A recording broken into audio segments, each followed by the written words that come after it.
ایک ایمان ہے قانونی ایمان، اسی کے لیے ایک اصطلاح ہے اسلام۔ دیکھیے تصدیق میں نے کہا تھا ایمان کے معنی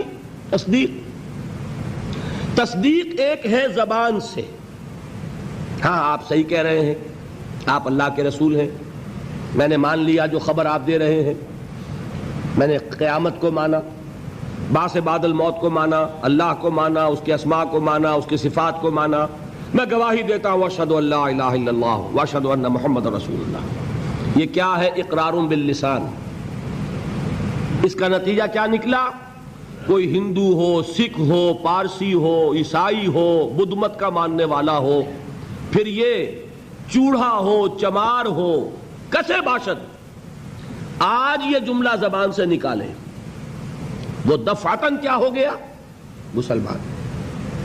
کوئی یہاں لمبا چوڑا سفر نہیں ہے، مسلمان ہونے کے لیے کوئی لمبے چوڑے ریچولز نہیں ہیں، کوئی لمبی چوڑی رسومات کا سلسلہ نہیں ہے۔ جو شخص یہ کہہ دے اور اقرار باللسان، ہم اسے مسلمان مان لیں گے، الا یہ نوٹ کر لیجئے، مغالطہ ہو جاتا ہے بعض لوگوں کو، الا یہ کہ بعد میں یہ معلوم ہو کہ وہ کوئی ایسی بات بھی مانتا ہے جو اسلام کی یا حضور کی دی ہوئی بنیادی تعلیمات کے خلاف ہے۔ جب یہ معلوم ہوگا تو ہم کہیں گے نہیں بھائی تم مسلمان نہیں ہوئے، اس کا نام تکفیر ہے، پھر اس کو کافر قرار دیا جائے گا۔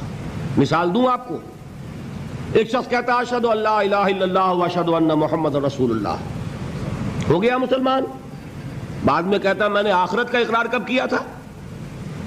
میں نے تو اللہ کو مانا، رسول کو مانا، یہ آخرت تو میں نے نہیں مانی۔ اب کیا کہیں گے آپ؟ اس کو مسلمان مانیں گے کہ نہیں؟ یہ تکفیر ہے۔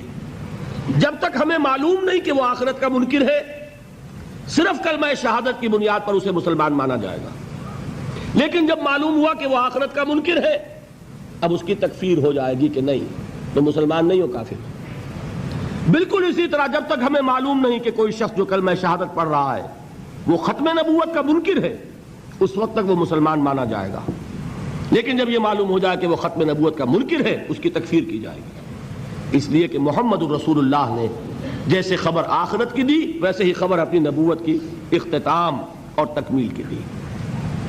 تو یہ جو ہے اسلام یا ایمان قانونی، اس کا تعلق ہے اقرار باللسان سے۔ اس کی بنا پر ہم دنیا میں کسی کو مسلمان مانتے ہیں، تو ایمان کی جو دنیا کا ایمان ہے اس میں دل کی بات زیر بحث نہیں آئے گی۔ بات سمجھ رہے؟ مجبوری ہے ہماری، we can't know it, we can't verify it۔ ہم نے کسی کے دل میں اتر کر نہیں دیکھا۔ واقعہ پیش آیا ہے بالفعل، حضرت اسامہ ابن زید، ان کا یہ واقعہ ہوا، ایک جنگ میں ایک کافر کے ساتھ مقابلہ ہوا۔ حضرت اسامہ نے جبکہ بالکل وہ زد میں آ گیا، تلوار ان کی اٹھی ہوئی تھی، اس نے فوراً کلمہ پڑھ دیا اشہد ان لا الہ الا اللہ واشہد ان محمد رسول اللہ۔ اب ان کے لیے ایک پرابلم ہو گیا، تلوار چلے یا نہ چلے۔ انہوں نے یہی سمجھا کہ یہ صرف جان بچانے کے لیے ہیلا کر رہا ہے، بہانہ کر رہا ہے، تلوار نہیں روکی، گردن اڑا دی۔ لیکن دل میں ایک دغدغہ بھی رہا کہ یہ بات پتہ نہیں میں نے صحیح کی غلط کی۔ حضور کی خدمت میں خود پیش کیا معاملے کو۔ حضور نے فرمایا اسامہ کلمہ شہادت کے ہوتے ہوئے تمہاری تلوار کیسے چلی؟ عرض کیا حضور اس نے صرف جان بچانے کے لیے کلمہ پڑھا۔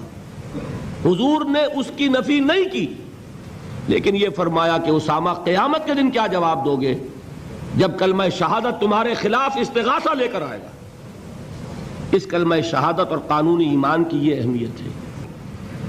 حضور نے فرمایا کہ ایک مسلمان کی جان اور اس کی آبرو اللہ کی نگاہوں میں اتنی محترم ہے جتنا کعبہ، لیکن یہ جان لیجئے اس قانونی ایمان کا عمل دخل صرف اس دنیا تک ہے۔ He will be entitled to everything، ہر حق اسے حاصل ہے، لیکن آخرت میں معاملہ ہوگا اس ایمان حقیقی کی بنیاد پر جو قلبی تصدیق کے ساتھ ہو۔